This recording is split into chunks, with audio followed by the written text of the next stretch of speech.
Sofia's hands were shaking as she rang the penthouse doorbell. 7 days. That's how long her baby had been alive. The door opened. Liam stood there, and the look on his face when he saw her holding their newborn son. Disgust. Pure disgust. "You're late," he said coldly. Inside, she heard a woman laughing. Sofia stepped into what used to be her home. The baby was crying. Her body was still bleeding from childbirth. And then she saw her, his fiancée, in a green dress, looking at wedding magazines. "It smells like hospital in here," the woman said, wrinkling her nose. What happened next, in that penthouse, on that day, would either destroy Sofia Martinez forever, or turn her into something unstoppable. 3 years later, she walked back into his life, but not as the woman he threw away, as something he never saw coming. This is her story. Hey everyone, welcome back. If you're new here, you're about to hear a story that will grab your heart and not let go. But before we start, do me a quick favor. Hit that like button right now. Subscribe if you haven't already, and turn on notifications so you never miss a story. Trust me, you'll want to see how this one ends. Now, grab your headphones, get comfortable, and let's begin. Sofia's hands trembled as she reached for the penthouse doorbell. The gold-plated button gleamed under the hallway lights, mocking her with its perfection. 7 days. That's how long her son had been breathing in this world. 7 days since she'd felt her body tear apart, bringing him into existence. She pressed the bell. The sound echoed through the marble hallway, soft and elegant, like everything in this building. Like everything in the life she used to have. She shifted the baby in her arms, trying to ease the pressure on her still healing body. Every movement sent sharp pains through her abdomen. The doctors had told her to rest, to avoid stress, to give her body time to recover from the emergency C-section. She almost laughed at the memory. Rest, what a luxury that word seemed now. The door swung open. Liam stood there, phone in hand, barely glancing up from whatever text he was reading. When he finally looked at her, his eyes didn't meet hers. They went straight to the bundle in her arms. Something flickered across his face. Not love, not curiosity. Disgust, pure undisguised disgust. "You're late," he said, his voice flat and cold. Late. Sofia's mind struggled to process the word. She'd just given birth to his child in a public hospital. Alone. Because he'd blocked her number 2 months ago. When she was 7 months pregnant. When she'd asked him if he was excited about becoming a father. The hospital discharge took longer than... "I don't need excuses, Sofia. Just come in and let's get this over with." He turned and walked away, leaving the door open behind him. Not holding it for her. Not offering to help with the baby. Just walking away like she was a delivery person bringing a package he didn't want. Sofia stepped inside. The air conditioning hit her like a physical force. It was always too cold in here. Liam liked it that way. Said it helped him think clearly. But right now, it felt like walking into a freezer. The baby stirred against her chest. His tiny face scrunched up, that expression babies make right before they cry. Sofia pulled him closer, trying to shield him with her body heat.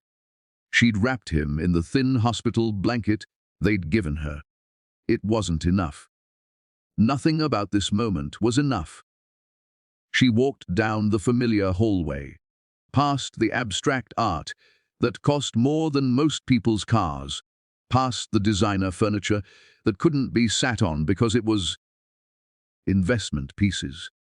Every step hurt. Her body was screaming at her to lie down, to rest, to stop moving. But she kept walking.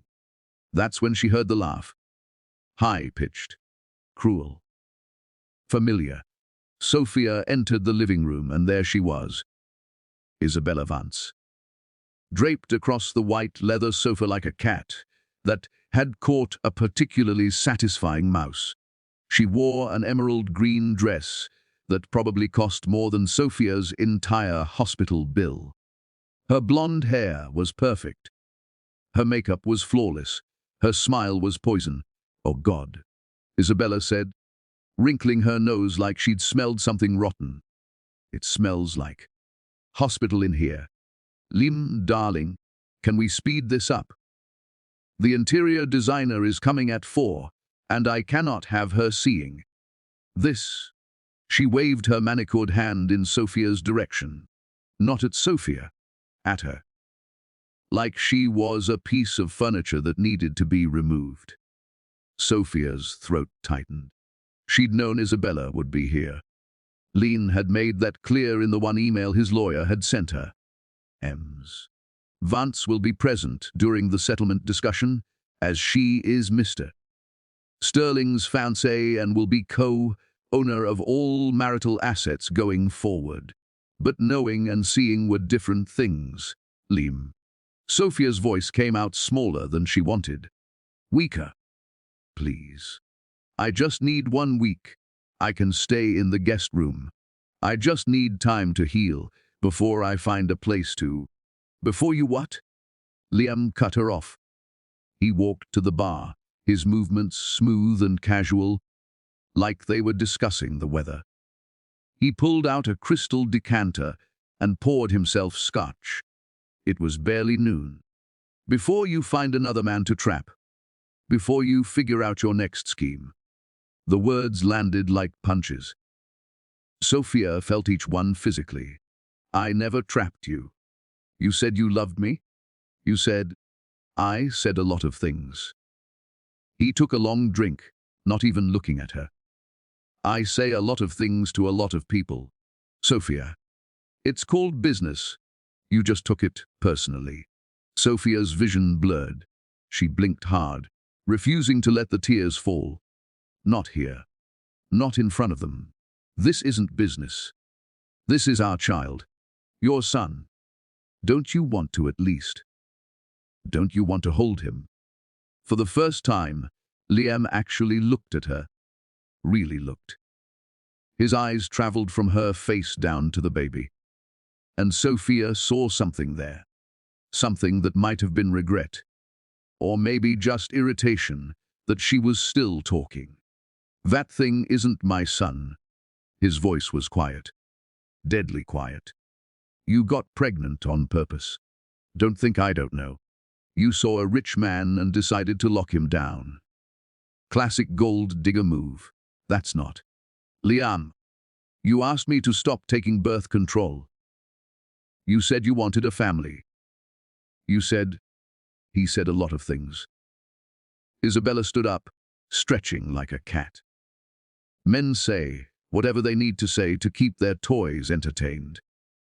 You were fun for a while, sweetie. But let's be honest. Look at you. Look at him. She gestured at Liam, then at Sofia. Did you really think this was going to last? A man like Liam Sterling with someone like you. Sofia's hands tightened around her baby. Someone like her. She knew what Isabella meant. Brown skin. Working class background. No family money. No connections. Just a PhD she'd worked herself half to death to earn. A PhD that Liam had convinced her to hide. To ignore. To put away, because watching her succeed made him feel inadequate. Liam pulled out his checkbook. The sound of the pen scratching across paper was loud in the silent room. He tore off the check and slid it across the marble counter. This should cover your situation. It's more than generous, considering. Sofia didn't move. Didn't reach for the check. She just stared at it. Considering what? Considering I have no proof that child is actually mine. Considering you have no legal claim to anything in this penthouse, considering I could have you removed by security right now, and you'd leave with nothing." He took another drink. "Take the money, Sofia. Take the brat and leave. Isabella wants to redecorate, and frankly, your presence here is uncomfortable, uncomfortable." Sofia's voice broke on the word. "Leon, I gave up everything for you. My job, my research, my apartment. You asked me to. You said you wanted to take care of me. You said, stop saying what I said." His voice exploded through the room, loud enough to make the baby jerk in Sofia's arms. "I don't care what I said 3 years ago, or 6 months ago, or yesterday. This is what I'm saying now, get out." The baby started crying. High-pitched wails that echoed off the high ceilings. Sofia rocked him automatically, her body moving on instinct, even as her mind struggled to process what was happening. "Please," the word came out as a whisper. "Please, Liam, I'm begging you. Just 1 week. Give me 1 week to figure out where to go. I have no money. You froze the bank accounts. I have nowhere. Not my problem." 3 words. That's all he gave her. 3 words that destroyed what was left of her world.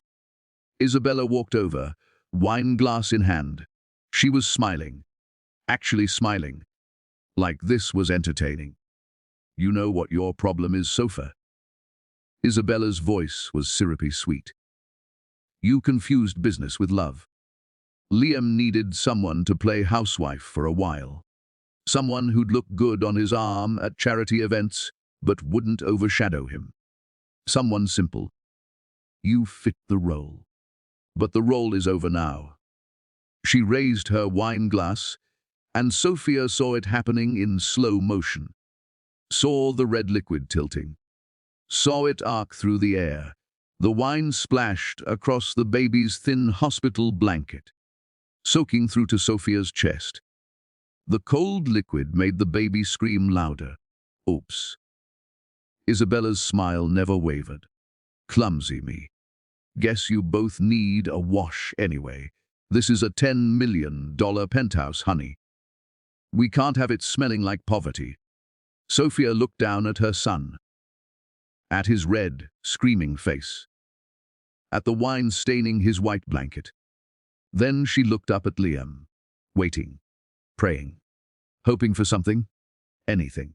1 word of defense. 1 moment of the man she'd fallen in love with 3 years ago. He was looking at his phone again, typing something, completely indifferent to his child's screams.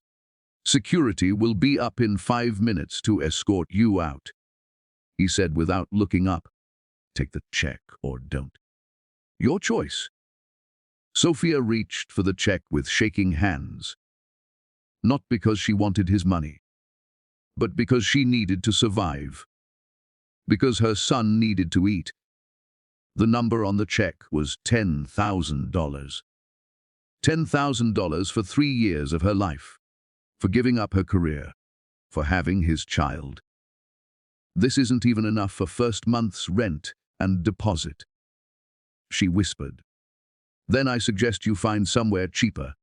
Liam finally looked at her one last time. "Goodbye, Sofia. Lose my number." 2 security guards appeared in the doorway. Large men in suits who avoided looking at her face. Ms. Martinez, please come with us. Sofia wanted to scream, wanted to rage, wanted to demand how he could do this, how he could throw away his own flesh and blood like garbage. But she was so tired, so broken. And the baby was still crying, so she walked down the hallway, into the elevator. The security guards flanked her like she was a criminal, like she'd done something wrong by loving someone who couldn't love her back. The elevator doors started to close.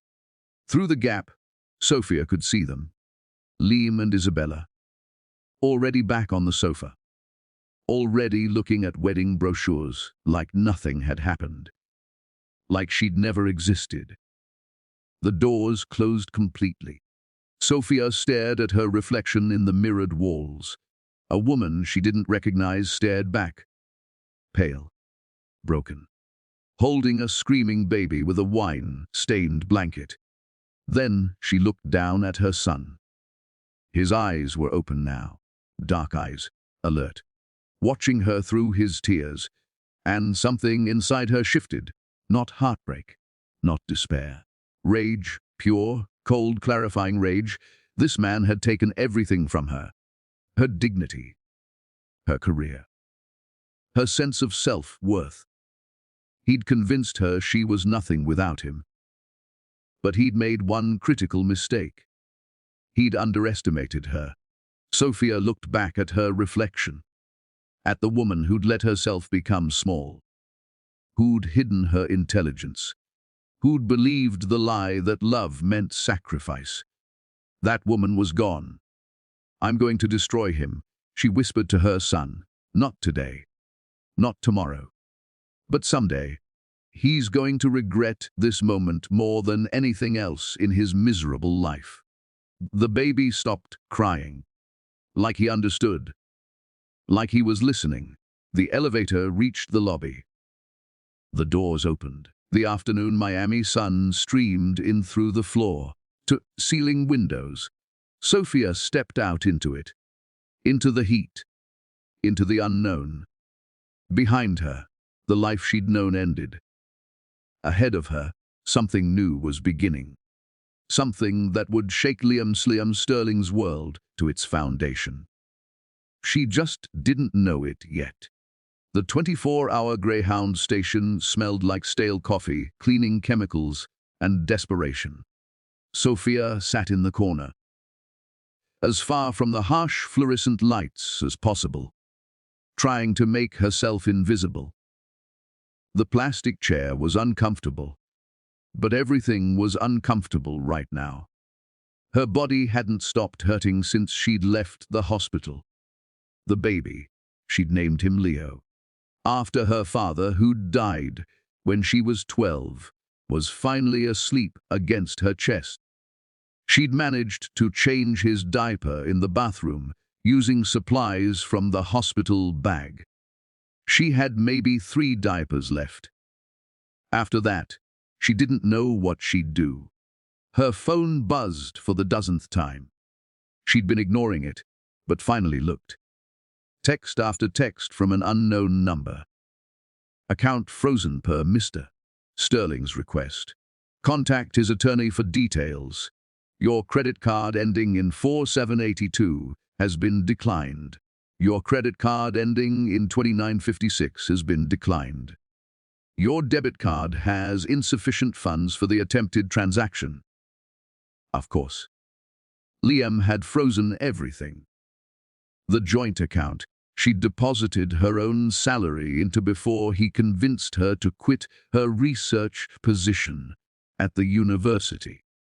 The credit cards that were in her name, but apparently linked to his approval. Everything. She opened her mobile banking app, hands shaking. Checking account she ordered. Savings account she ordered. She checked her wallet. $43 in cash. That was it.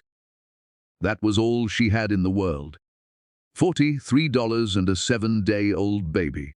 Sofia's breath came faster. Panic was rising in her chest like water, threatening to drown her. What was she going to do? Where was she going to sleep? How was she going to feed Leo when the formula samples ran out? Breathe, Mama. Just breathe. Sofia looked up, startled. An older black woman had sat down in the chair next to her. She wore a cleaning uniform with Dorothy embroidered on the pocket in faded blue thread. Her face was lined with age and experience, but her eyes were kind. "I'm sorry." Sofia managed. "You're breathing too fast." Panic breathing. "I know it well." Dorothy set down her cleaning supplies bag. Been doing it myself for 40 years, every time life decides to kick me in the teeth. Which is often. Sofia tried to smile. It felt wrong on her face. That obvious. Honey, you've got that look. The look every woman gets when a man's taken everything and left her with nothing but shame and a baby. Dorothy pulled a thermos from her bag. Tea. My grandmother's recipe. She was from Jamaica. Said tea could fix anything except a broken heart, and even then, it helps. She poured some into the thermos cap and handed it to Sofia. The gesture was so simple, so kind, that Sofia felt tears prickling her eyes. Thank you, she whispered, taking the cup. The tea was warm and smelled like ginger and cinnamon. She took a sip. It was sweet, comforting. Exactly what she needed. What's his name? Dorothy nodded at Leo. He's 7 days old. 7 days and already out here in a bus station at midnight. That's a rough start. Dorothy's voice was gentle, not judgmental. Let me guess. Rich man told you he loved you, got you pregnant, then decided he wanted something newer and sheenier. Sofia stared at her. How did you? Because I lived it. Different decade, different city, same story. Dorothy settled back in her chair. Mine was 30 years ago. I was 23, working as a secretary. He was the boss. White man, powerful, charismatic. Made me feel like I was special. Like he saw me as more than just the black girl who answered his phones. Sofia found herself leaning in, listening. Desperate for someone who understood. Got pregnant. He was thrilled at first. Then his family found out. Rich white family from old money. They had opinions. Dorothy's voice went hard. He gave me $5,000 and a one-way bus ticket out of Boston. Told me if I ever contacted him again, he'd make sure I never worked anywhere in the state. What did you do? Same thing you're going to do. Survived. Dorothy met her eyes. I took that bus ticket to Miami. Had my daughter in a charity hospital. Worked 3 jobs. Cleaned offices at night. Waited tables during the day. Did laundry on weekends. It was hell. Some nights I wanted to give up. But then I'd look at my baby girl and remember. He didn't get to break me. I wouldn't let him. How did you? Sofia's voice cracked. How did you keep going? I remembered who I was before he told me who I should be. Dorothy reached into her bag again, pulling out a business card. My daughter. She runs a shelter for women in crisis. It's not fancy, but it's safe. They help women get back on their feet. Give you a room, help with childcare, assist with job searches. Sofia took the card. The paper was worn, like Dorothy carried it everywhere. Rosehaven Women's Shelter. She read aloud. I know what you're thinking, Dorothy said. You got a PhD. You published papers. You're not supposed to need a shelter. Sofia's head snapped up. How did you know I have a PhD? Honey, you've got educated, written all over you. The way you talk, the way you sit, even now. You're someone who built themselves up from nothing, and some man convinced you to tear it all down. Dorothy leaned forward. But here's what he didn't know. You can't destroy someone's intelligence. Can't take away what they learned. Can't erase what's up here. She tapped her temple. That brain of yours. That's your weapon. That's how you survive. Sofia felt something crack open in her chest. The tears she'd been holding back for hours started falling. I don't know if I can do this, she whispered. I'm so tired. Everything hurts. And I'm so angry I can barely think straight. Good. Use that anger. Don't let it eat you up inside. But don't let it go either. Hold on to it. Let it fuel you. Dorothy stood up, gathering her things. I've got to start my shift. But you call that number. My daughter Jasmine will take care of you. And Sofia. Sofia looked up, surprised Dorothy knew her name. She must have seen it on the hospital bracelet, still on her wrist. That man who threw you away. He made the biggest mistake of his life. Men like that, they think women are disposable. They never expect us to come back stronger. Dorothy smiled, and it wasn't a kind smile. It was fierce. Show him what a mistake really costs. She walked away toward the bathrooms, leaving Sofia alone with her sleeping son and a business card that felt like a lifeline. Sofia looked down at Leo. He was sleeping peacefully, completely unaware that his world had imploded before he was even a week old. His tiny hand was curled into a fist against her chest. His breathing was soft and even. She reached into the hospital bag for a clean onesie and felt something stiff. Paper. Her hand closed around it. And she pulled it out slowly, her degree. The one she'd hidden in a drawer 18 months ago. The one Liam said he didn't want displayed because it made visitors uncomfortable. Because it made him look bad to have a wife smarter than him. She unfolded it carefully. The paper was creased now, but the words were still clear. Columbia University hereby confers upon Sofia Martinez the degree of Doctor of Philosophy in biotechnology with all the rights, privileges, and responsibilities thereunto appertaining. Doctor of Philosophy. She'd forgotten. Somehow, in 3 years of making herself smaller, of hiding her light, of pretending to be less than she was, she'd forgotten this fundamental truth about herself. She wasn't just Sofia, the discarded mistress, the unwanted baby mama, the woman thrown out with nothing. She was Dr. Sofia Martinez, and she'd earned every single letter of that title through blood, sweat, and tears. She thought about her research, the breakthrough she'd been working on before Liam convinced her to quit. A cellular regeneration serum that could revolutionize trauma treatment. She'd been so close to a major discovery. And she'd walked away from it because Liam said he needed her at home, that her career was causing problems in their relationship. Her phone buzzed again. Another message from the bank. Another reminder that she had nothing. But that wasn't true. She had Leo. She had her brain. She had a degree that represented years of the hardest work she'd ever done. And now, she had Dorothy's card.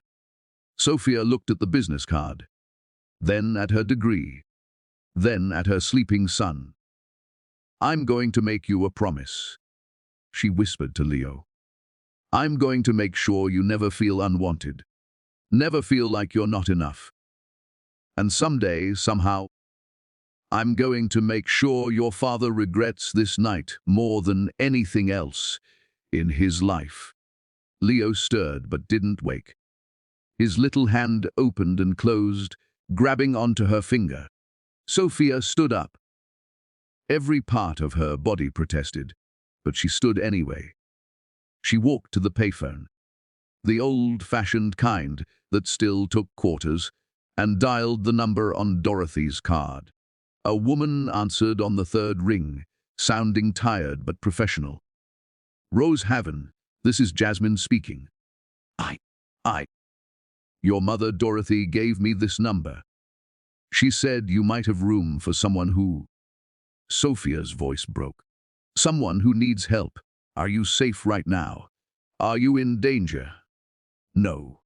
I'm at the Greyhound station on 7th Avenue. I have a 7-day-old baby and nowhere to go. Okay, listen to me. I'm sending someone to pick you up. Her name is Maria. She'll be there in 20 minutes. She'll be driving a blue van. Don't leave with anyone else, understand? Yes. You're going to be okay. I know it doesn't feel like it right now, but you're going to be okay. Sofia hung up and went back to her corner. Leo was starting to wake up, making the little grunting sounds that meant he'd be hungry soon. She had one bottle of formula left. After that, she'd need to figure something out. But for now, for this moment, she had a plan. She had somewhere to go. 23 minutes later, a blue van pulled up outside. A short, round woman with grey hair and the kindest face Sofia had ever seen climbed out. Sofia, she called. Sofia grabbed her bags and walked out into the warm Miami night. Maria took one look at her, pale, shaking, holding a newborn, and her face softened. "Oh, honey, come on. Let's get you and this baby somewhere safe." She helped Sofia into the van, taking her bags, making sure she was comfortable. The van smelled like vanilla and coffee. There was a car seat already installed in the back. Dorothy called ahead. Maria explained as she buckled Leo into the car seat. "Said you'd need this." Sofia watched this stranger, this woman who owed her nothing, carefully securing her son, making sure he was safe, and something inside her broke and healed at the same time. "Why are you helping me?" The question came out small. Maria finished with the car seat and turned to her. "Because someone helped me once. Because that's what we do. We lift each other up when men try to tear us down." She patted Sofia's hand. "Besides, Dorothy said you were special, said you had that fire. She's never wrong about that." As they drove through the dark Miami streets, Sofia looked out the window at the city she'd called home for 3 years. The city where she'd fallen in love, where she'd been betrayed, where she'd given birth alone. This city had taken everything from her. But she wasn't leaving. She was going to stay. She was going to rebuild. And one day, she was going to make sure Sterling knew exactly what he'd thrown away. The van pulled up to a modest building in a quiet neighborhood. Rose Haven was painted on the side in faded letters. Maria helped her out, carrying Leo's car seat. "Come on, let's get you settled. You must be exhausted." Sofia followed her inside. The shelter was clean, simple. Nothing like the penthouse. But it was warm, and it was safe. And for tonight, that was enough. 6 months later, Sofia barely recognized the woman staring back at her in the bathroom mirror. Thinner, yes. The weight had fallen off from stress and exhaustion. Dark circles lived permanently under her eyes from the sleepless nights. But something else had changed too. Something deeper. Her eyes looked different. Harder. More focused. Like they belonged to someone who'd walked through fire and decided to become the flame. Leo babbled from his playpen in the corner of their small room at Rose Haven. He was sitting up now, reaching for everything with his chubby hands. Today he was fascinated by a mobile she'd made from lab equipment packaging. Colorful tubes and beakers she'd cleaned and strung together. He loved the way they caught the light. "Ma," he squealed, which wasn't actually "ma," yet but close enough to make her heart squeeze every time. Sofia walked over and picked him up, kissing his chubby cheek. He smelled like baby soap and innocence. Like hope. "Morning, Dr. Martinez." Jasmine appeared in the doorway, holding a cup of coffee. "Mail for you." Sofia took the envelope, bouncing Leo on her hip. Her stomach dropped when she saw the return address. Miami General Hospital Research Facility. She'd applied for a research position 3 weeks ago. Used her Columbia credentials. Had a phone interview that went well. She'd been hopeful for the first time in months. But when she opened the letter, her hope died. We regret to inform you that we've decided to pursue other candidates. While your credentials are impressive, we feel your research focus doesn't align with our current objectives. It was the 4th rejection in as many weeks. Always the same polite language. Always the same result. Let me guess, Jasmine said, reading her face. Another no. I don't understand. My research was published in 3 major journals. I have recommendations from top scientists in my field. I should at least get interviews. Unless someone's making sure you don't. Jasmine's voice was gentle but firm. Sofia, you have to consider. That might be blacklisting you. Men with money have long reaches. Sofia had considered it. Of course she had. But accepting it meant accepting that he'd taken everything. Her home, her money, her dignity, and now her career. Then I'll find something he can't control, she said quietly. That night, Sofia sat in the shelter's common room, laptop open, scrolling through job listings. Most required experience she didn't have or paid minimum wage. She had Leo to think about, daycare costs, diapers, formula. Medical bills from the birth she was still paying off. Her eye caught on one posting: night custodian, Miami General Research Facility, 11 p.m. to 7 a.m. Oh, 1 second hour. No experience necessary. Night custodian. Cleaning floors in the same building, where she should have been leading research teams. But night shift meant access. It meant time. It meant opportunity. Sofia clicked apply. 2 days later, she sat across from Marcus Chen in a dingy office that smelled like pine, sol, and old coffee. He was in his 50s, with graying hair and tired eyes that had seen too much. You're overqualified. He tapped her resume. PhD in biotechnology. Why would you want to mop floors? Sofia had practiced this answer. Rehearsed it until it sounded natural instead of desperate. My ex-husband has been blacklisting me in the biotech industry. I can't get a research position anywhere in Miami. But I have a 6-month-old son who needs to eat. I need a job. Any job. Marcus studied her for a long moment. Something shifted in his expression. Recognition, maybe. Or sympathy. My daughter, he said quietly. She's a lawyer. Graduated top of her class. Her ex-husband spread rumors about her, destroyed her reputation. She had to move to Atlanta to start over.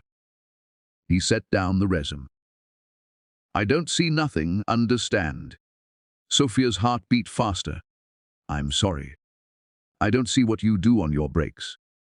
I don't see what you look at on the computers. I don't see nothing. He met her eyes directly. The research labs are on the 3rd floor. They get cleaned between midnight and 2 a.m. when no one's around. What you do with the remaining 5 hours of your shift is your business, long as the floors are clean. We clear. Sofia's throat tightened. Thank you. Don't thank me. Just don't get caught. And if you do, I never had this conversation. That night, Sofia strapped Leo into his baby carrier against her chest and walked into Miami General at 1:45 p.m. The security guard, an older black man named James with kind eyes and a crossword puzzle, barely looked up. Chen said you'd have a baby. He sleeps through everything, Sofia promised. It was mostly true. Leo had learned to sleep through noise. The shelter wasn't quiet. James waved her through. Elevators to the left. Your supplies are in the closet on 3. The research floor was eerily quiet after midnight. Sofia started her actual job first, mopping floors, emptying trash, wiping down surfaces.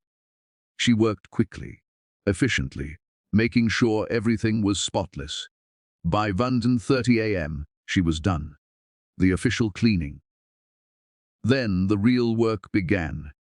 She found an empty office, set Leo's carrier on the floor where she could see him, and pulled out her laptop. For the next 4 hours, she reviewed research papers, revisited her old notes, sketched out new experimental designs. The equipment was right there. Centrifuges, spectrophotometers, cell culture facilities. Everything she needed, sitting unused in the middle of the night. She didn't touch anything.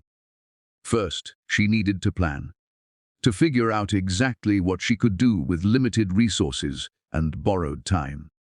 Her old research had been focused on cellular regeneration, using modified proteins to help damaged tissue heal faster.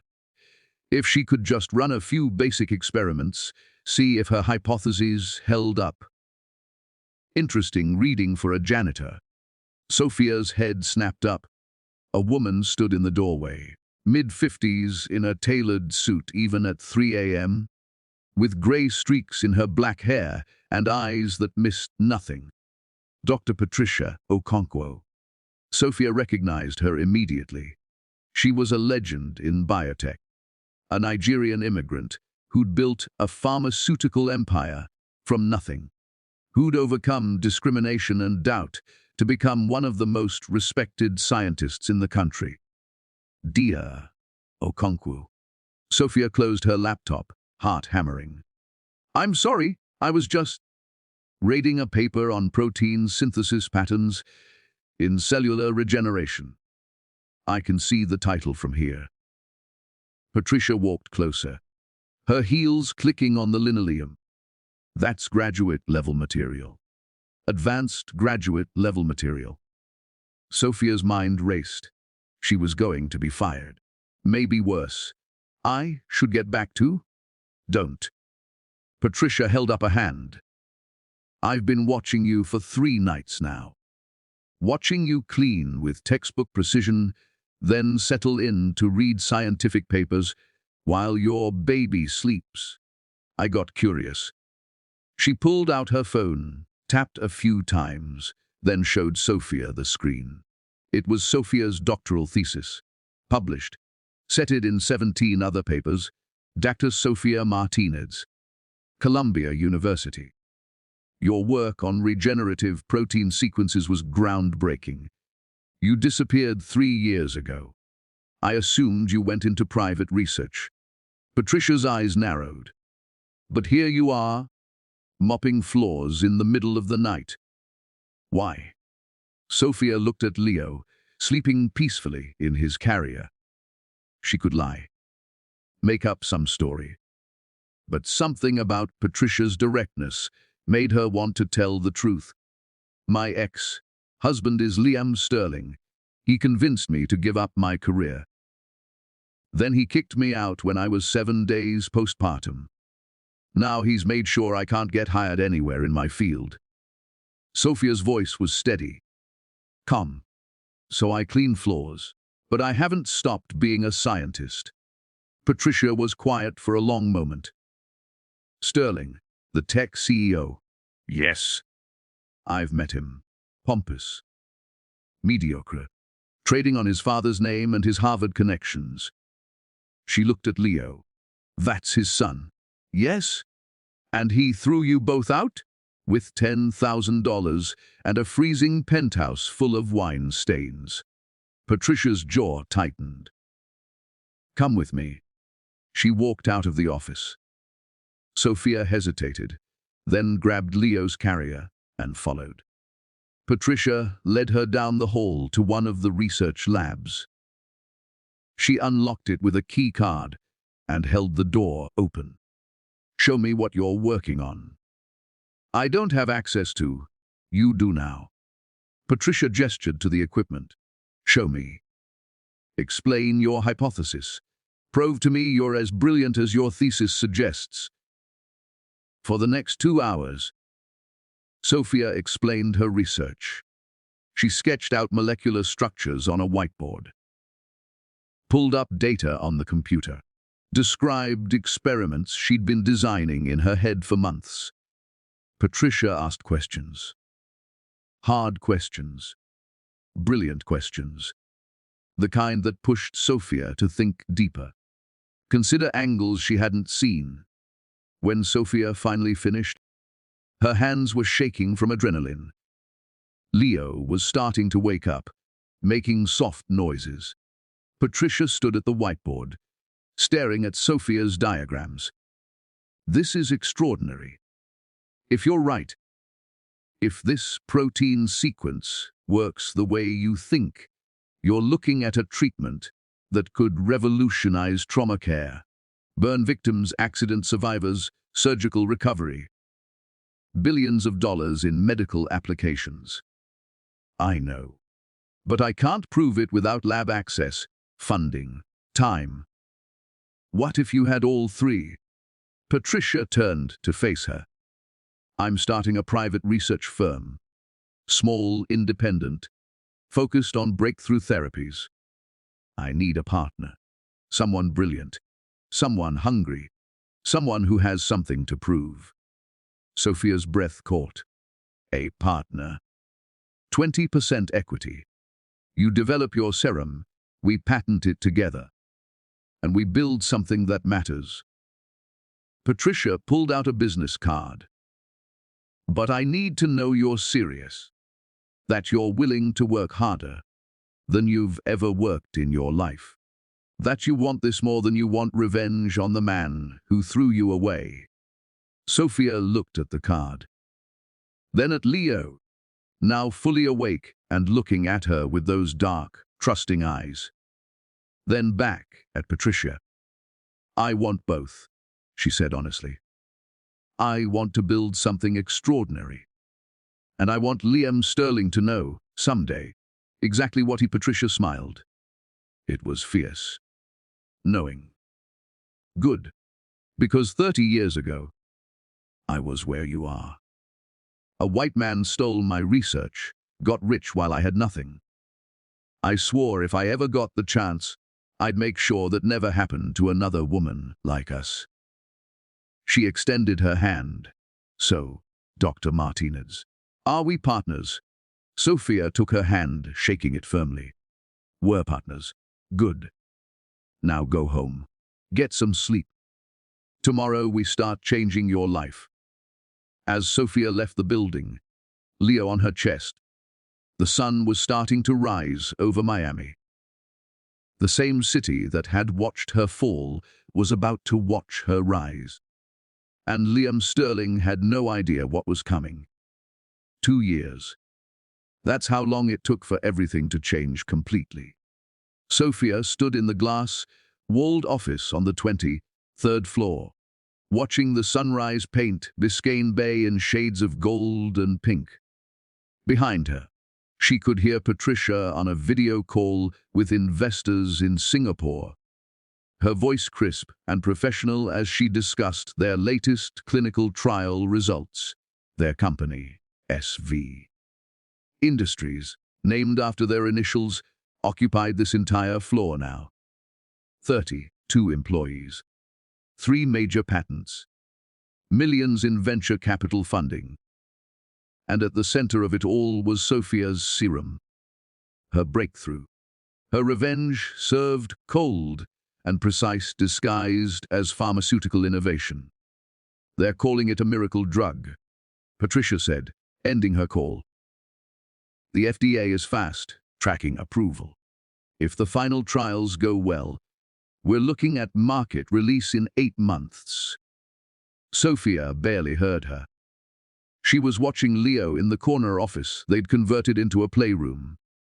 He was 3 now, tall for his age, with his father's dark hair and her brown skin.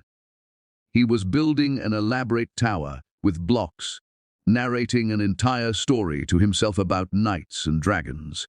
Mama, Look, he called out. The dragon is guarding the castle.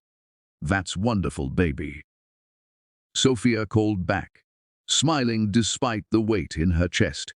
He'd never asked about his father. Not yet. But someday he would. And Sofia had no idea what she'd say. You're doing it again, Patricia said gently, coming to stand beside her. Doing what? Looking at him like someone's going to take him away. Sofia turned back to the window. Maybe I'm waiting for the other shoe to drop. The last 2 years have been surreal.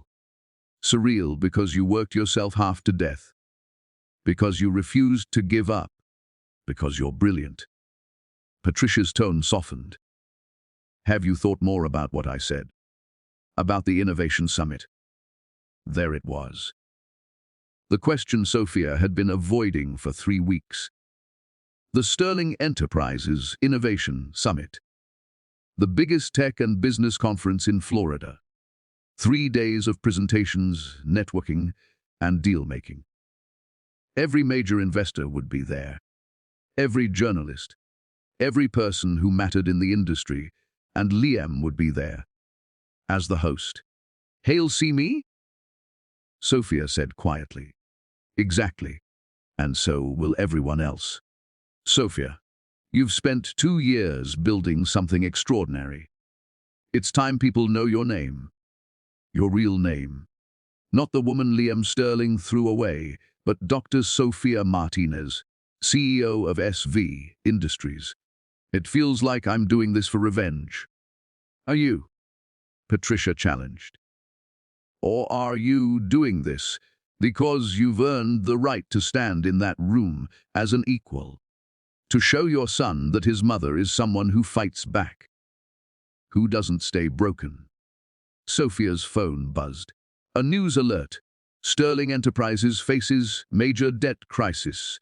CEO Liam Sterling scrambles for solutions. She read the headline twice, then opened the full article. The details were damning. Bad investments. Mismanagement. A company hemorrhaging money for 18 months, held together by Liam's reputation and his father's legacy. Sofia said slowly.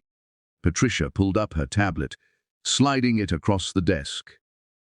Financial reports. Debt analysis. Market projections. She'd clearly been researching this. He's not just failing. He's desperate. Sterling Enterprises is 3/4 away from bankruptcy. The board is circling. His father's old partners are calling for his resignation. Patricia tapped the screen. And here's the interesting part. They need a miracle. Specifically, they need our miracle. Sofia looked up. Our serum. Sterling Enterprises has a medical device division. They've been trying to develop trauma treatment technology for years. Unsuccessfully. If they could license our serum, integrate it into their existing infrastructure. Patricia smiled. It would save the company. Make them billions. And Liam would have to come to us. He'd have to beg.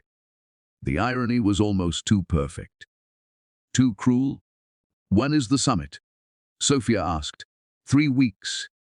Sofia walked over to Leo's playroom. He'd finished his tower and was now making the dragon fly around it, complete with sound effects. When he saw her watching, he grinned. That smile. That perfect, innocent smile. Everything she did was for him. Every late night, every sacrifice. Every moment of doubt and fear and rage channeled into building something that would give him a future. But was that true? Or was she lying to herself? Was some part of this about making Liam pay for what he'd done? Book us a spot. Sofia said, turning back to Patricia. Front and center. I want him to see me walk in. Patricia's grin was fierce. Now you're talking. The next 2 weeks were chaos. Sofia barely slept.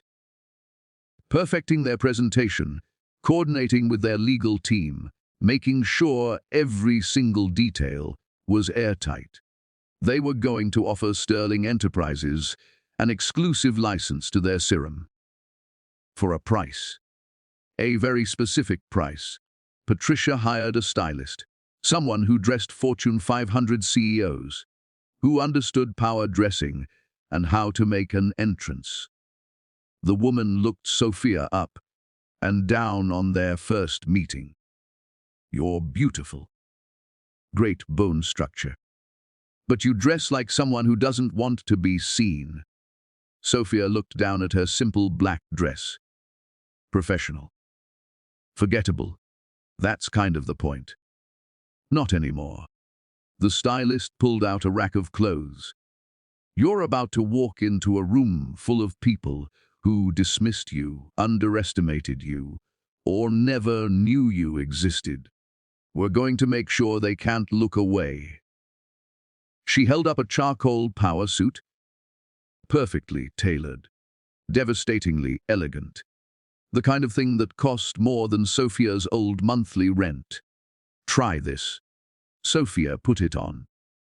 Looked at herself in the mirror. She looked powerful, successful. Like someone who belonged in boardrooms and on magazine covers. Nothing like the broken girl who'd been thrown out onto the street 3 years ago. The red heels. The stylist said, handing over shoes that were beautiful and terrifying. Not the black ones. Why? Because you're not going to that summit to blend in. You're going there to be remembered. The night before the summit, Sofia stood in her penthouse. Yes, she had a penthouse now, in a building 2 blocks from Liam's old one, staring out at the Miami skyline. She'd made it.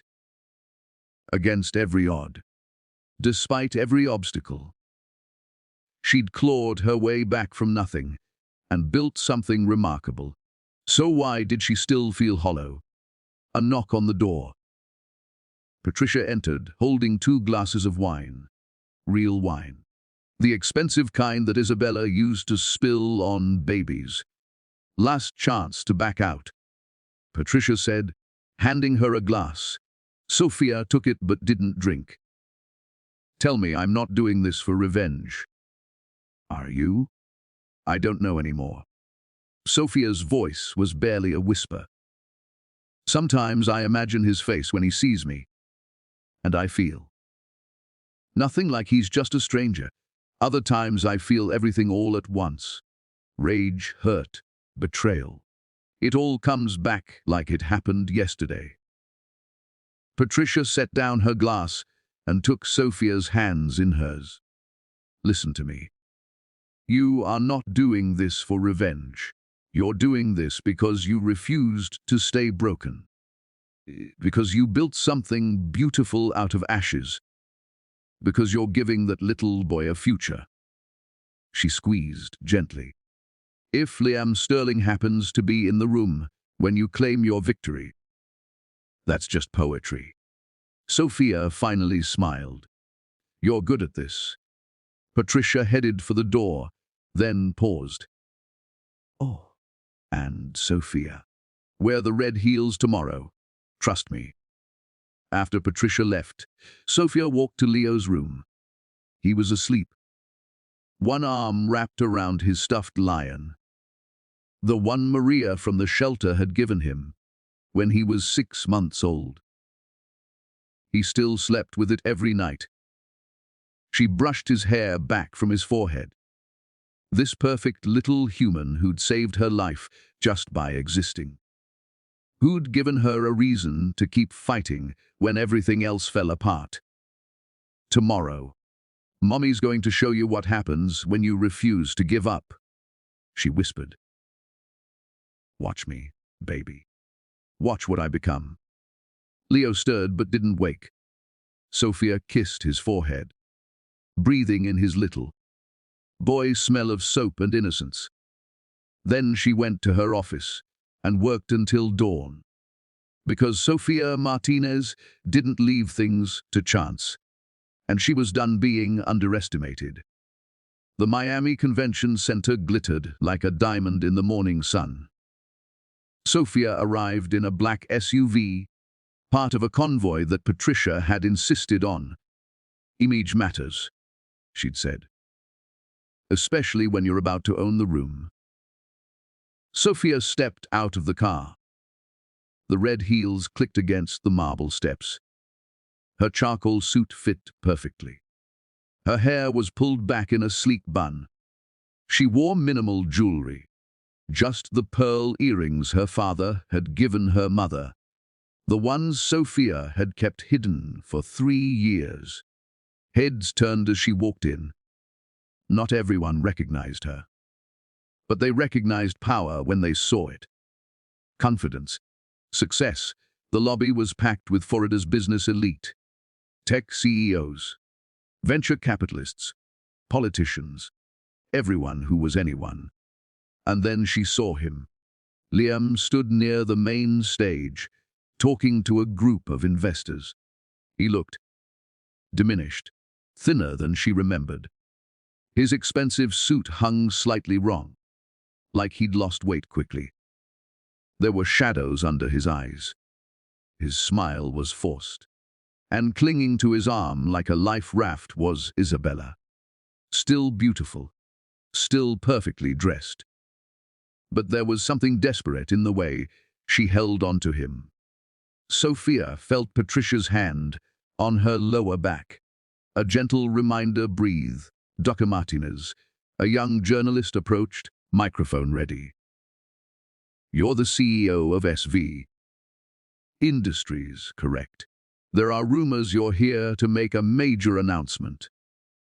Before Sofia could answer, Liam's voice cut through the crowd. "Sofia." The room didn't actually go quiet, but it felt like it did. Like someone had hit pause on the entire world. Sofia turned slowly, deliberately. Let him look. Let him see exactly what he'd thrown away.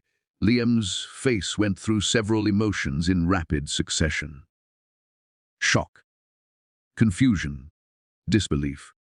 Something that might have been fear. He started walking toward her. Isabella tottered behind in her stilettos, looking between them with narrowed eyes. "Is that?" Isabella's voice was sharp enough to cut glass. "Is that the maid?" Sofia smiled. It wasn't a kind smile. "Hello, Liam." "Isabella. How lovely to see you both." She started to turn away, let him stew in his confusion. But Liam grabbed her arm. His grip was tight, desperate. "Wait. What are you doing here? How did you? Where have you been?" Sofia looked down at his hand on her arm. Then slowly, deliberately, back up at his face. "You're touching me without permission. I suggest you stop."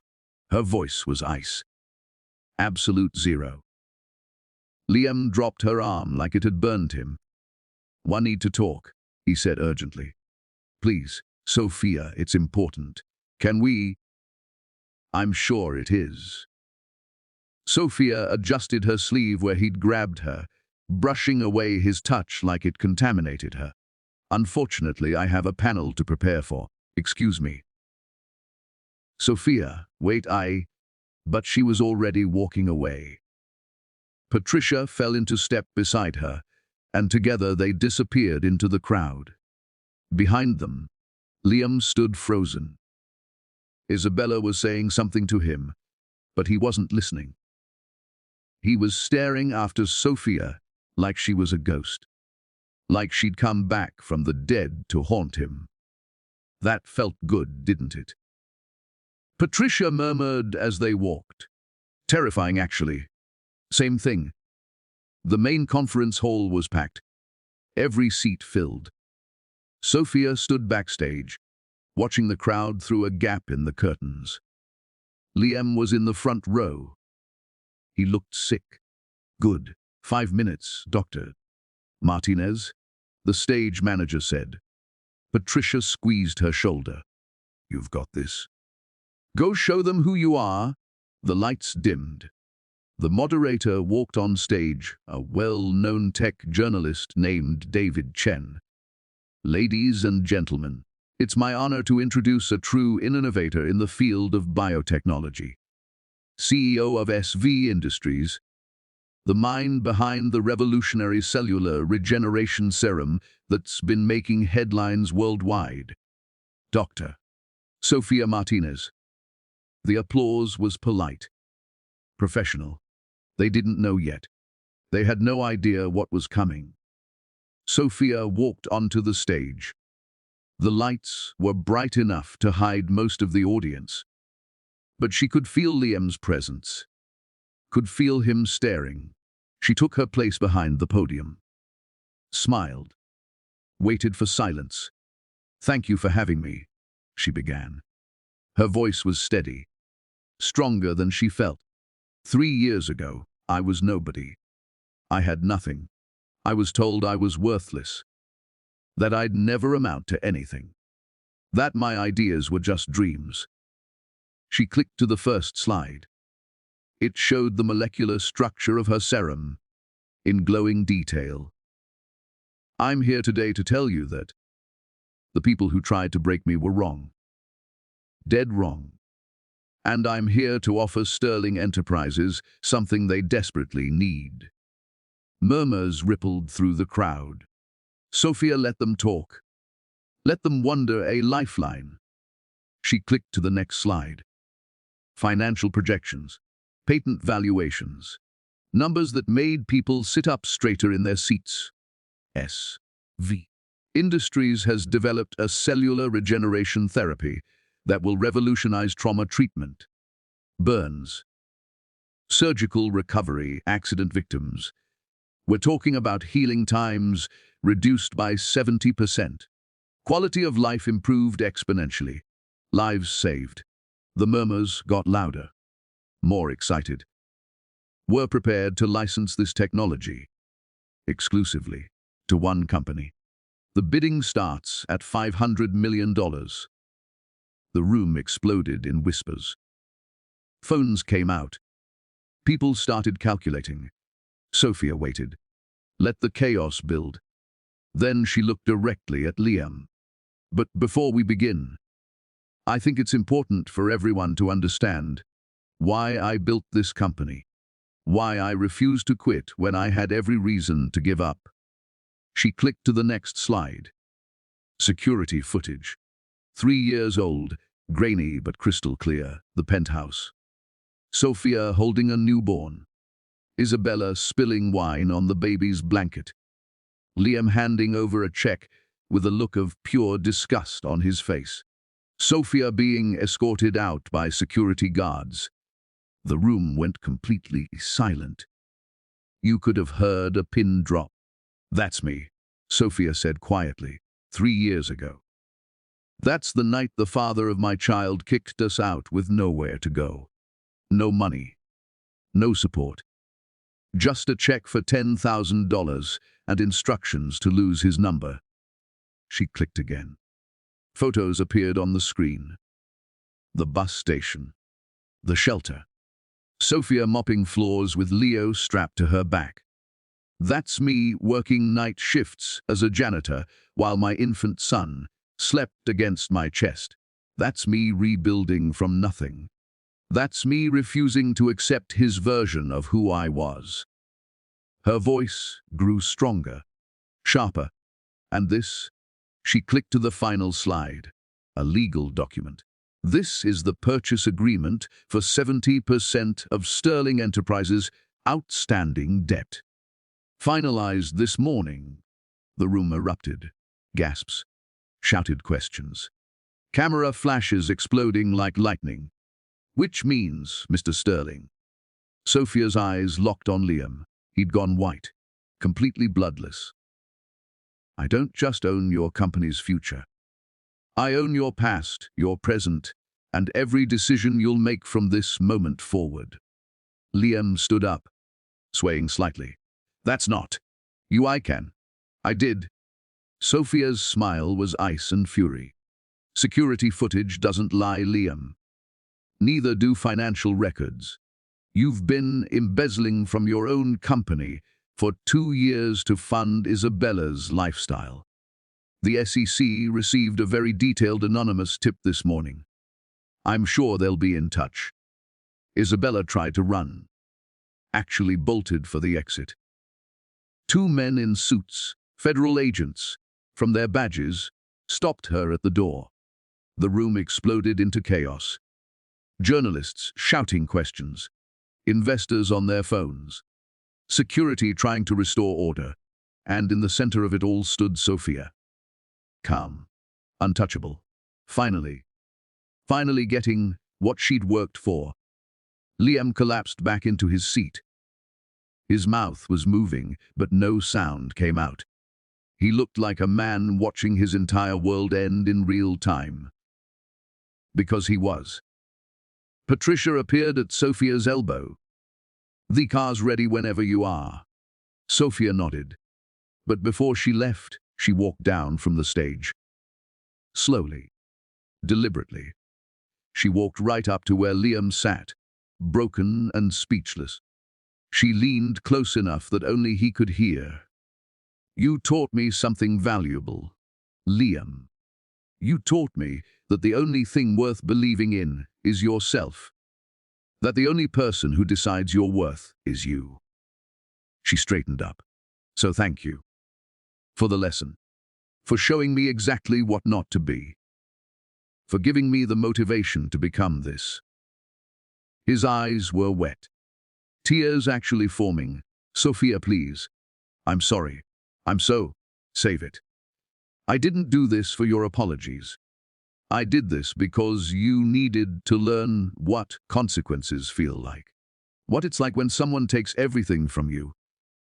She turned and walked away. Patricia was waiting by the exit. Together they left the conference hall. Behind them, the chaos continued. Liam's world burning down around him. But Sofia didn't look back. Not once. She was done looking back. The media storm lasted exactly 4 days before something even more shocking broke. Sofia was in her office on the 23rd floor reviewing licensing contracts with their legal team, when Patricia burst through the door without knocking. Her face was pale. Actually pale. Patricia never looked shaken. "Turn on the news," she said, voice tight. "Now." Sofia grabbed the remote. Every screen in her office came to life simultaneously. CNN, MSNBC, Fox Business, local news. They were all showing the same thing. Isabella Vance in handcuffs, being led up courthouse steps by federal agents. But that wasn't the shocking part. Sofia had expected that. The embezzlement charges, the fraud investigation. That was inevitable after her presentation. The shocking part was the banner scrolling across the bottom of every screen. Sofia's coffee cup slipped from her hand. It hit the desk, spilling everywhere, but she barely noticed. "What?" The word came out as a whisper. The news anchor's voice filled the room, professional and grave. "In a stunning development in the Sterling Enterprises scandal, Isabella Vance has been arrested for the attempted murder of CEO Liam Sterling. According to sources close to the investigation, Ms. Vance has been systematically poisoning Mr. Sterling with arsenic over the past 18 months. The alleged motive was to inherit his estate, which at the time was valued at over $200 million. Mr. Sterling is currently hospitalized at Miami General in critical condition." The screen cut to footage of an ambulance. Liam being wheeled out on a stretcher. He looked grey, skeletal. Nothing like the man she'd seen just 4 days ago. Sofia's phone started ringing. Unknown number. She stared at it for 3 rings before answering. "Dr. Martinez?" A woman's voice, official and crisp. "This is Detective Sarah Chen with Miami PD Homicide Division. We need to speak with you regarding Liam Sterling. Can you come to the station today?" "Am I?" Am I a suspect? No, Mum. But we need your help. How soon can you be here? An hour. Sofia hung up. Patricia was already gathering her things. I'm coming with you, Patricia said. It wasn't a question. What if they think I? They don't. If they did, they'd have sent officers to arrest you, not called politely. Patricia grabbed her purse. But you're not going to a police station alone. Not after everything. The Miami Police Department Homicide Division was nothing like TV shows made it look. No dramatic interrogation rooms with one-way mirrors. Just a regular office building with fluorescent lights and the smell of burnt coffee. Detective Sarah Chen met them in the lobby. She was younger than Sofia expected. Maybe 35, with sharp eyes and tired lines around her mouth. The kind of person who'd seen too much, too soon. Sofia Martinez. Thank you for coming. She shook Sofia's hand, then Patricia's. I'm sorry to drag you down here, but we're trying to piece together a timeline. She led them to a conference room. Not an interrogation room. That was good. The walls were glass. People walked by outside, going about normal police business. Detective Chen sat across from them, opening a thick file. Let me be clear up front. You're not a suspect. Your alibis check out completely. You were at a board meeting in Atlanta when Mr. Sterling was admitted to the hospital. Before that, you haven't had direct contact with him in nearly 3 years. Sofia's shoulders relaxed slightly. Then why am I here? Because someone very much wants us to think you're involved. Detective Chen slid a document across the table. This was filed by Sterling's attorneys 2 days ago. They're claiming you had motive, means, and opportunity to poison Liam Sterling. That you started poisoning him before you left 3 years ago. And Ms. Vance simply continued your work. Sofia stared at the legal document. Saw her name. Saw the accusations. Saw Liam's signature at the bottom. That's insane, Patricia said. Sofia was thrown out with a newborn baby. She had nothing. How would she have? We know. Detective Chen held up a hand. We've done our homework, Doctor. Martinez was at Rosehaven Women's Shelter during the critical time period. Then working night shifts at Miami General.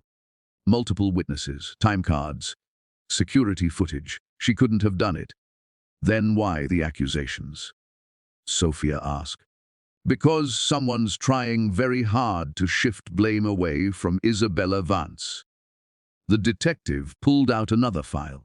Medical reports, lab results, toxicology screens. Here's what we know. Liam Sterling has been slowly dying for over 1.5 years. Arsenic poisoning, administered in small, consistent doses. We caught it because one of his doctors, Dr. Raymond Patel, happened to see the symptoms and ran the right tests. She spread out the reports like she was laying cards on a table. The poisoning started approximately 2 years ago.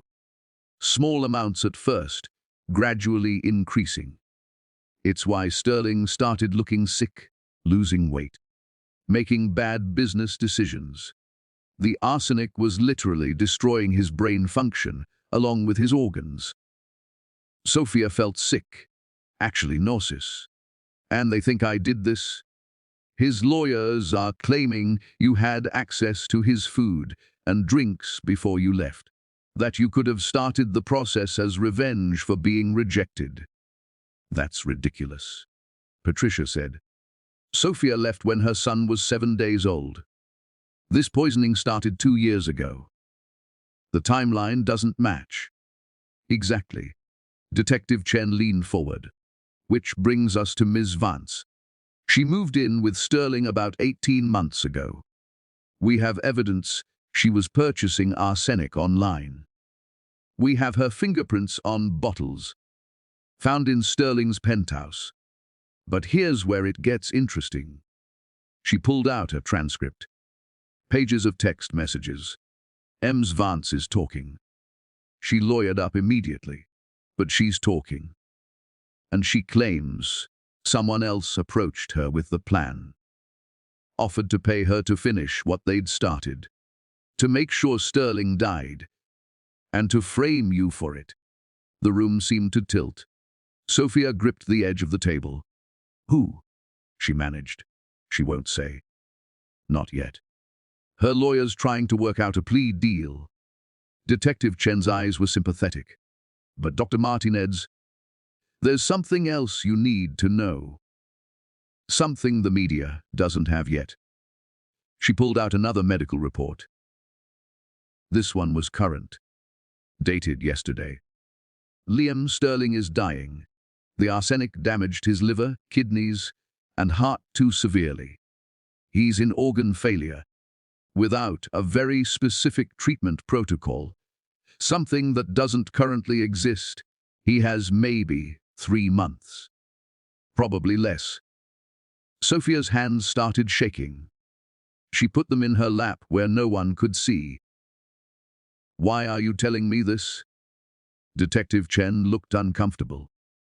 Because according to several medical experts we've consulted, including Dr. Patel, your company is developing the only treatment that might save him. The cellular regeneration serum.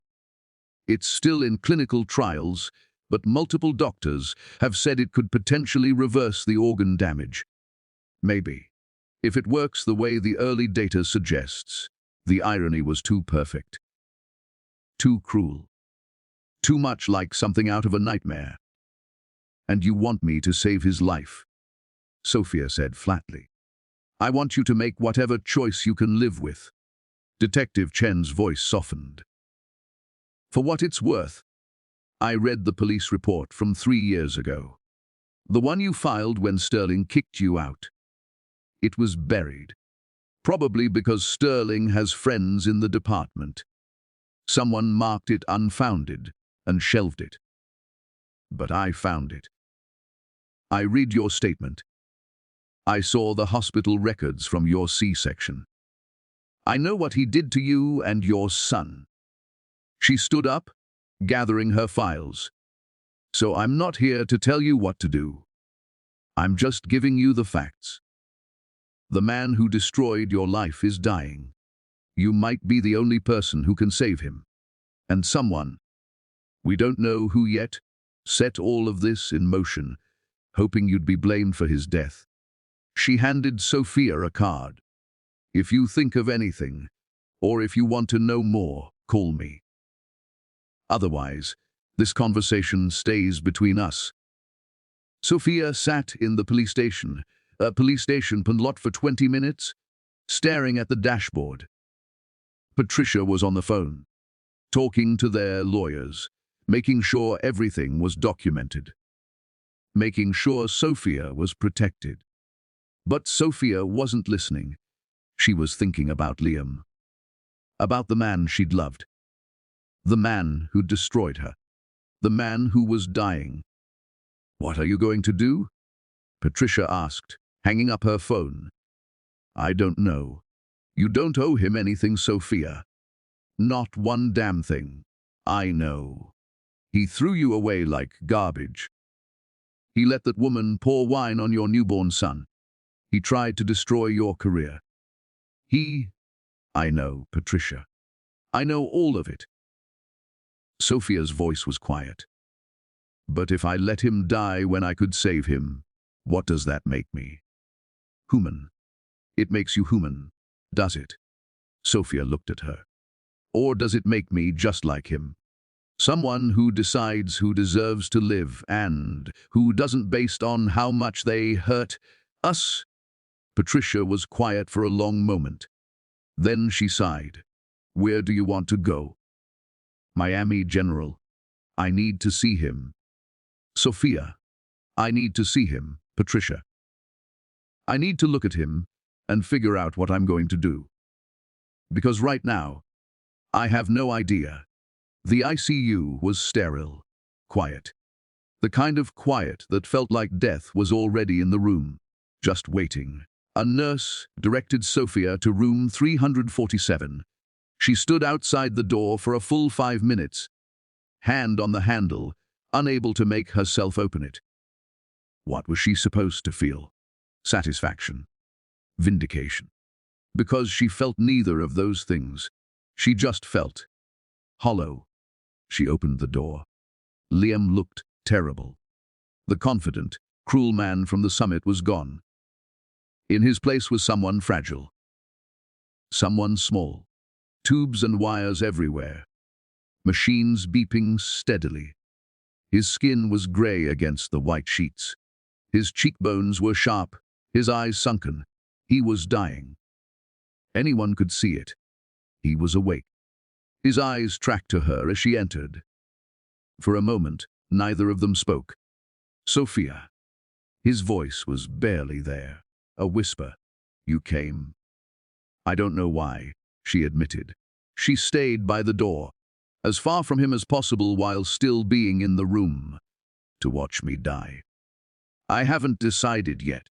They sat in silence.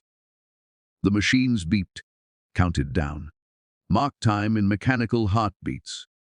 I'm sorry, Liam said finally. Each word seemed to cost him. I know that doesn't mean anything. Doesn't change anything.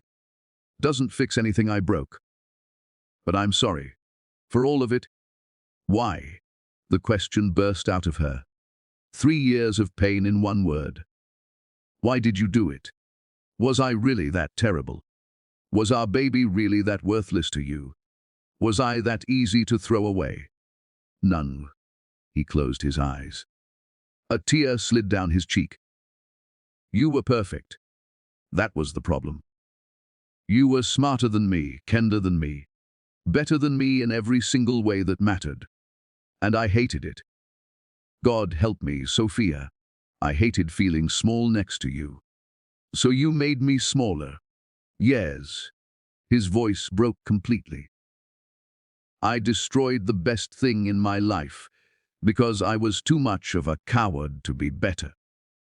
Too much of a coward to admit that I was lucky you even looked at me. That someone like you could love someone like me. And now? Sofia felt tears on her cheeks. She hadn't realized she was crying. Now you're dying and all you can think about is what? Redemption? Forgiveness? No. I know I don't deserve either of those things. He opened his eyes again. They were wet, devastated. All I can think about is the son I'll never meet. The little boy I threw away like he meant nothing. I think about him every single day. I wonder what he looks like, what he sounds like, if he's happy, if he knows his father is a monster who didn't want him. Sofia's chest felt tight, like she couldn't breathe. His name is Leo, she said quietly. He's 3 years old. He's brilliant and funny and kind. Everything you're not. Everything you'll never be. Does he know about me? Knows his father didn't want him. That his father chose someone else. Chose money and status over his own child. The words were cruel. She meant them to be. But he also knows his mother would die for him. That he's loved beyond measure.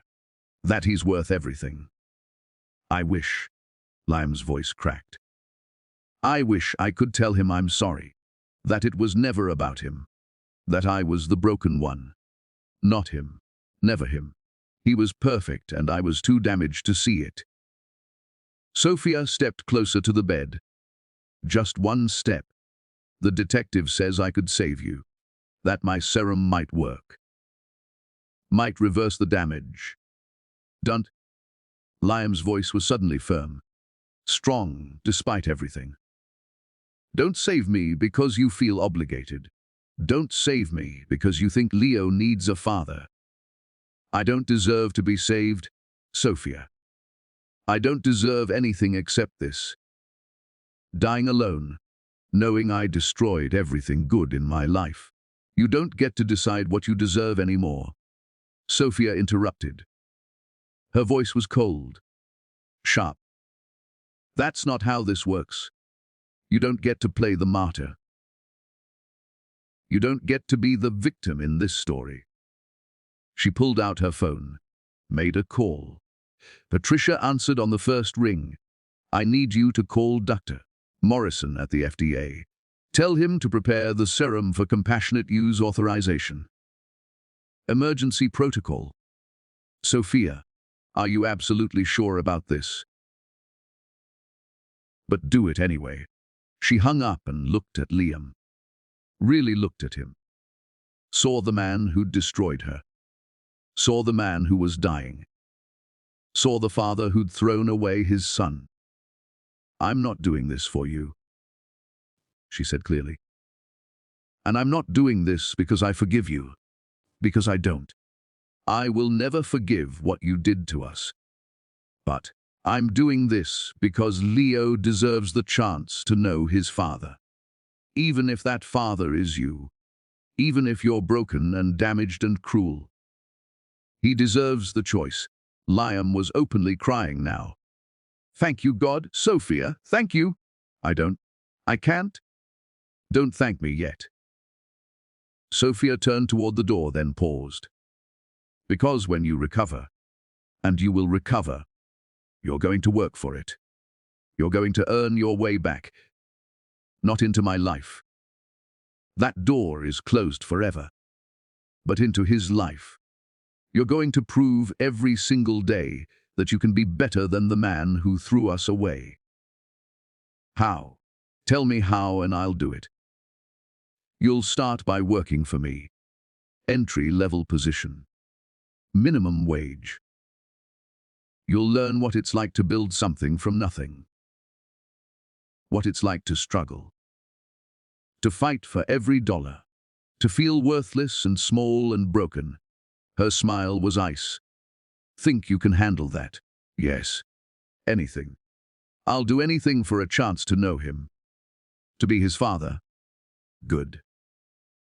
Because if you fail, if you disappoint him, if you hurt him even once, Sofia's eyes were hard. I will destroy you so completely that this, she gestured at the hospital room, will look like mercy. She left the room. Walked down the hospital corridor on legs that felt like they might give out. Found a bathroom and locked herself inside. Then she cried. Really cried. For the first time since that night in the elevator, she cried for the girl she'd been. For the woman she'd become. For the son who'd never asked to be part of this mess. For the man dying in that room, who'd once been the love of her life. She cried until there was nothing left.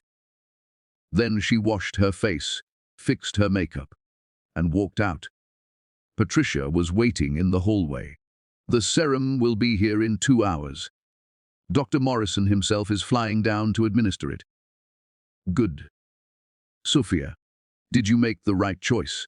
I have no idea. Sofia's voice was empty, exhausted. But it's the only choice I could live with. And maybe that's enough. They walked out of the hospital together. Two women who'd fought their way up from nothing. About to save the life of a man who'd tried to destroy them. And somehow that felt like its own kind of justice, imperfect, messy, human, but justice nonetheless.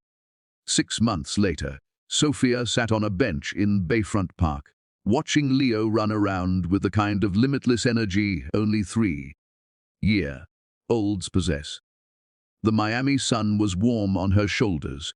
The air smelled like ocean salt and cut grass.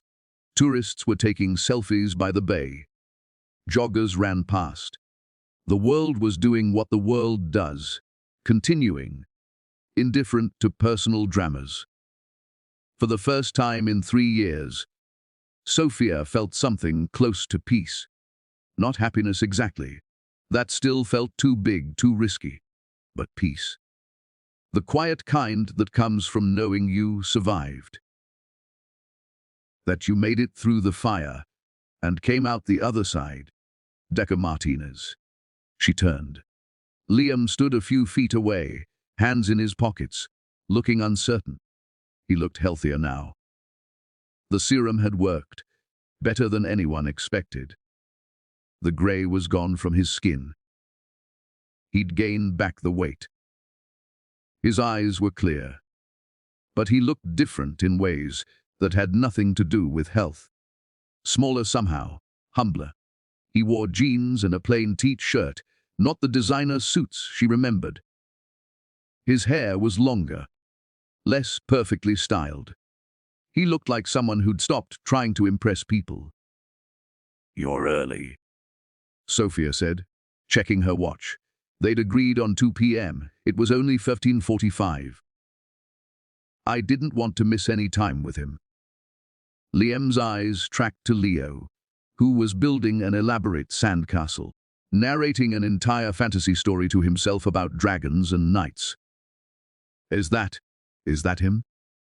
Yes. They watched in silence. Leo was completely absorbed in his imaginary world. Moving little stick-figure knights around his castle, making sound effects.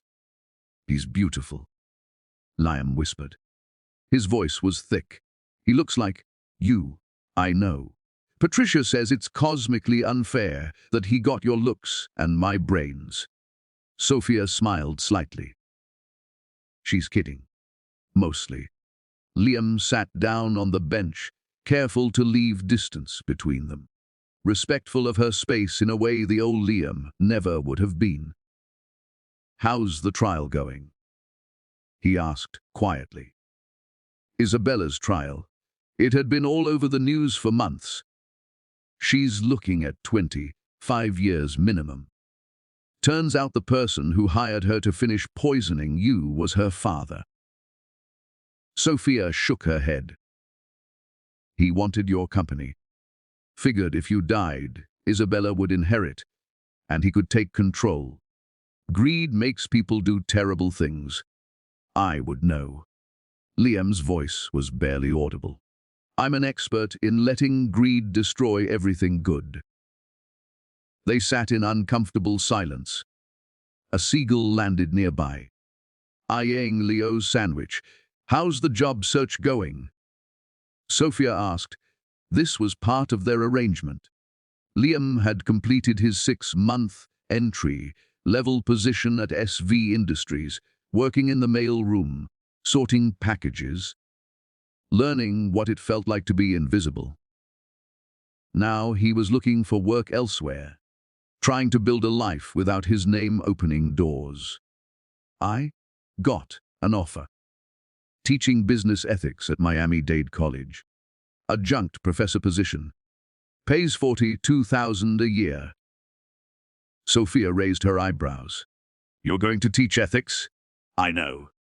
The irony isn't lost on me. He managed a small, self-deprecating smile.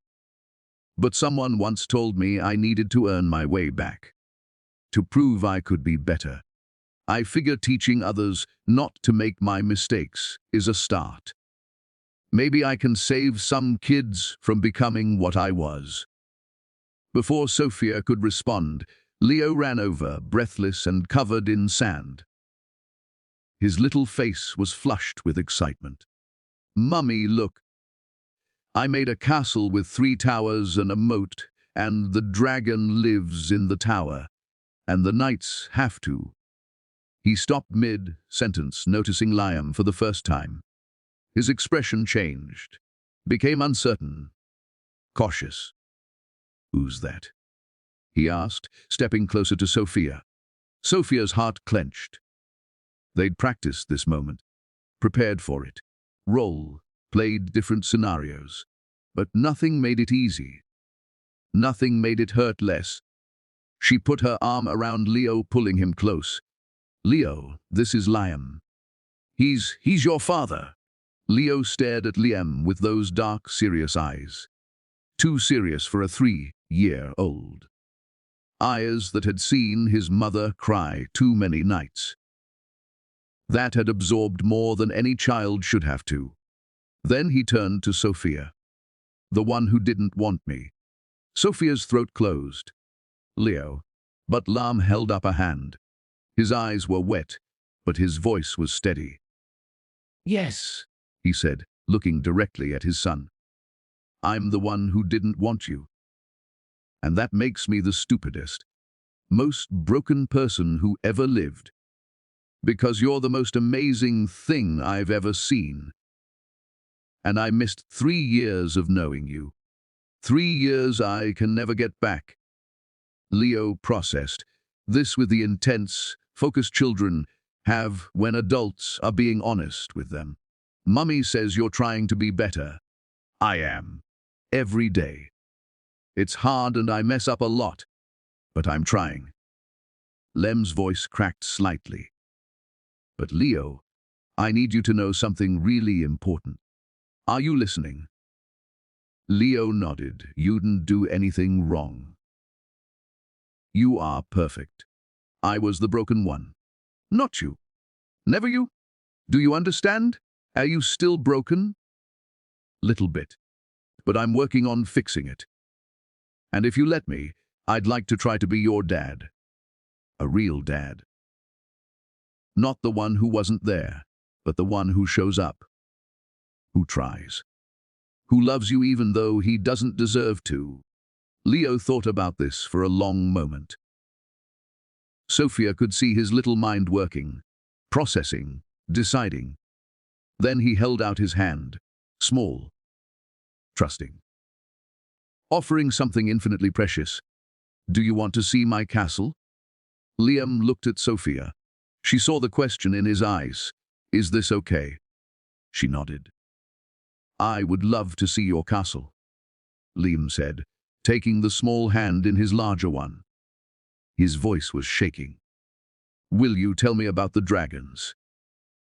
There's 3 dragons. A red one and a blue one and a purple one? And they're not mean dragons. They're nice dragons who help the knights fight the bad guys. Leo's voice faded as they walked toward the sandbox together. Sofia watched them, this man who'd destroyed her life, this child who'd saved it, and felt something shift in her chest. Not forgiveness. She wasn't there yet. Maybe she never would be. But something. A crack in the armor. A possibility. Patricia appeared beside her, seemingly from nowhere, 2 coffees in hand. She always had perfect timing. How are you feeling? She asked, handing Sofia a cup, terrified. Angry, peaceful, all at once. Is that normal? That's parenting. Patricia sat down beside her. And for what it's worth, he really is trying. I didn't think he would. Thought he'd do the minimum, get bored, disappear again.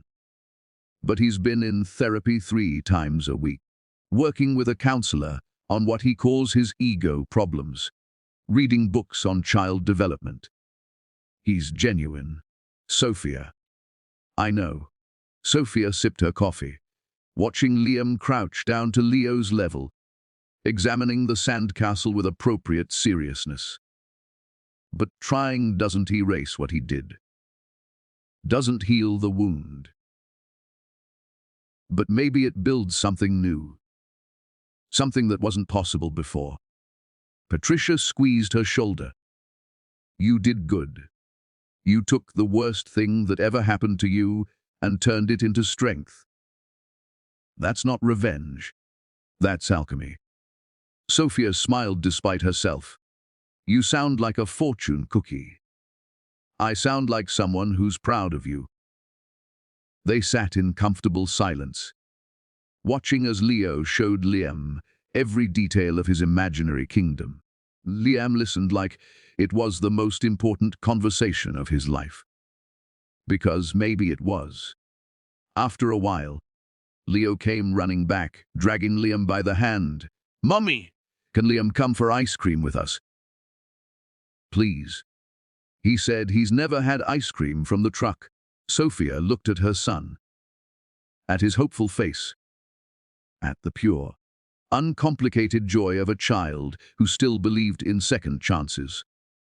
Then she looked at Liam, at the man who'd once told her she smelled like poverty, who'd thrown his newborn son away like garbage, who'd nearly destroyed everything she'd built, the man who'd spent 6 months sorting mail without complaint, who'd taken his medication religiously and attended every therapy session, who'd shown up today 15 minutes early because he was afraid of missing even a second with his son.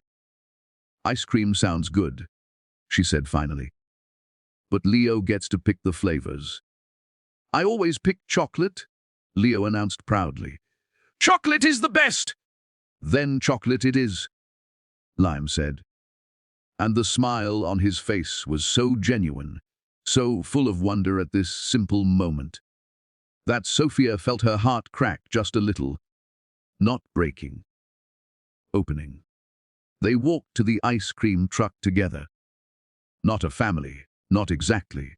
Something undefined, something new. Leo held both their hands, swinging between them, chattering non-stop about dragons and knights and why chocolate ice cream was scientifically superior to vanilla. Liam laughed at something Leo said. A real laugh. Not the practiced, business laugh she remembered. Something genuine. And Sofia realized she was smiling. Actually smiling. At the ice cream truck, Leo ordered chocolate with sprinkles. Sofia got vanilla. Liam hesitated, looking at the menu like it was a test he might fail. "What do you recommend?" he asked Leo seriously. "Chocolate, obviously." "Then chocolate it is." They sat on a bench overlooking the bay. Leo between them, happily destroying his ice cream cone, getting more on his face than in his mouth. "You've got a little." Liam gestured at his own chin. Leo laughed and wiped at his face, somehow making it worse. Liam pulled out a napkin and gently cleaned Leo's chin. Such a simple gesture. Such a normal, parental thing to do. But Sofia saw the way Liam's hands shook slightly. Saw the wonder in his eyes, like he couldn't believe he was allowed to do this. Allowed to be here. "Thank you," Liam said quietly, not looking at Sofia. "For this, for giving me a chance I don't deserve. For," his voice cracked, "for letting me know him." Sofia didn't respond immediately. She watched a cruise ship on the horizon, watched tourists taking photos, watched the world continuing its indifferent turning. "Don't thank me," she said finally. "Thank him. He's the one who decided you deserved a chance. I'm just following his lead. He's better than both of us, he is. Which is why if you ever hurt him, Liam, if you ever make him feel unwanted or unimportant, or like he's not enough," she turned to look at him directly, "I will end you. Completely. And I have the resources to do it now. I know. I wouldn't expect anything less." Liam met her eyes. "I won't hurt him, Sofia. I swear on whatever's left of my soul. I will never make him feel the way I made you feel." They held eye contact for a moment, an understanding passing between them, not forgiveness, not reconciliation, but something. A treaty, a truce. Leo finished his ice cream and immediately wanted to go back to the playground. He grabbed both their hands again, pulling them along. "Come on, I want to show Liam the swings." As they walked, Patricia fell into step beside Sofia. "You okay?" she murmured. "Yeah, I think I am. That's growth, you know." Letting him in, even a little, that takes courage. Or stupidity. Same thing sometimes. At the playground, Leo ran straight for the swings. "Push me, push me." Liam looked at Sofia, another question in his eyes. "Go ahead," she said. She watched as Liam pushed Leo on the swings, gently at first, nervous, then higher as Leo squealed, "More? Higher? Not too high?" Sofia called out, the mother in her unable to help it. "Got it?" Liam called back. And something about that moment, the casualness of it, the normalcy, made Sofia's chest tight. This was what she'd wanted 3 years ago. A family, a partner, someone to share the small moments with. The ice cream and the playgrounds and the ordinary magic of raising a child. She'd gotten it, just not the way she'd imagined. Her phone buzzed. A text from their CFO. Board meeting moved to Wednesday. Also, Forbes wants to do a profile piece on you. Title from janitor to CEO. The Sofia Martinez story. Sofia stared at the text. Forbes, a profile piece. On her 3 years ago. She'd been sleeping in a bus station with $43 and a newborn. Now she was going to be in Forbes. That's a good smile, Patricia observed. What happened? Sofia showed her the text. Patricia grinned. That's my girl. You're going to change the world, you know that? I'm just trying to get through the day. Same thing. They watched Leo and Lim on the swings. Listened to Leo's laughter carrying across the playground. So pure, so perfect. After a while, Leo ran back over, breathless and happy. "Mummy, can Liam come to my birthday party next week? Please?" Sofia's heart stopped. Leo's birthday. The 4th anniversary of the day he'd been born. The day everything had fallen apart and somehow, impossibly, begun again. That's up to you, sweetie. I want him to come. He can meet all my friends from daycare, and Aunt Patricia, and Miss Maria from the shelter. Sofia looked at Liam, saw the hope and fear warring on his face. If it's okay with you, he said carefully, I would be honored. But I understand if you can come. Sofia interrupted. But you're helping set up and clean up after. And if you show up late or flake out, you're done. Understood. Understood. Thank you, Sofia. Thank you. Leo cheered and hugged Liam's leg. Liam looked down at this little boy, his son, and Sofia saw tears in his eyes. Hey, Leo, Liam said, voice thick. I love you.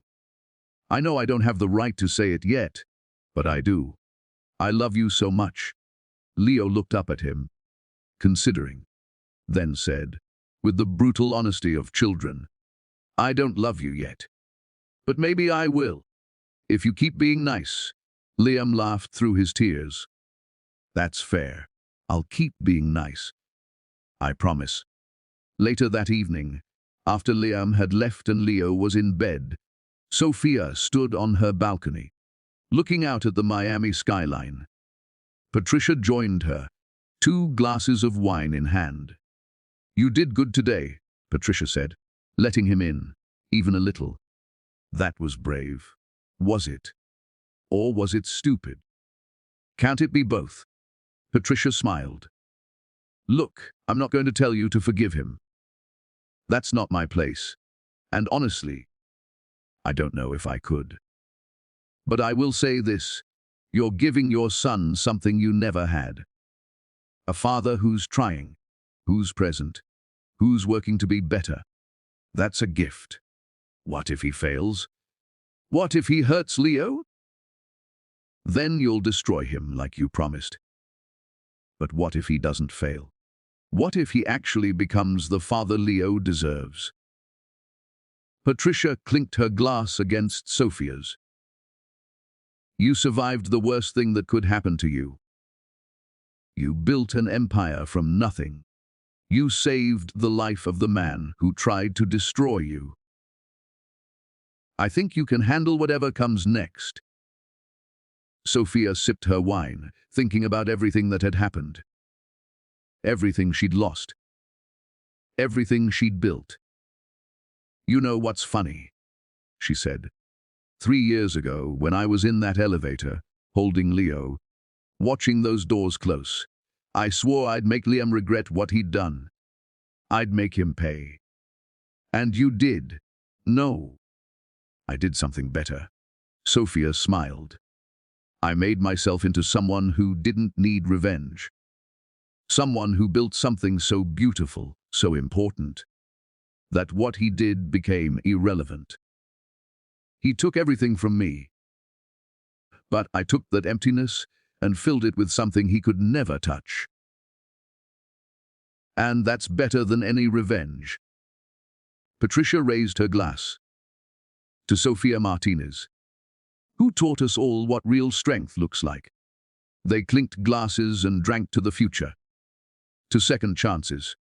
To the messy, complicated, beautiful work of forgiveness. In his room, Leo slept peacefully, dreaming of dragons and castles and ice cream. And Sofia stood on her balcony, looking out at the city that had broken her, and watched her rebuild, and felt something she hadn't felt in years. Not happiness, not yet, but hope. Real, genuine, terrifying hope. And maybe that was enough. Maybe that was everything. THEEND. A story about falling, surviving, and learning that sometimes the best revenge is refusing to stay broken. That sometimes the greatest victory is building something so beautiful that the past becomes just a shadow. And that sometimes the hardest thing to do is give someone a second chance. Not because they deserve it, but because you deserve peace.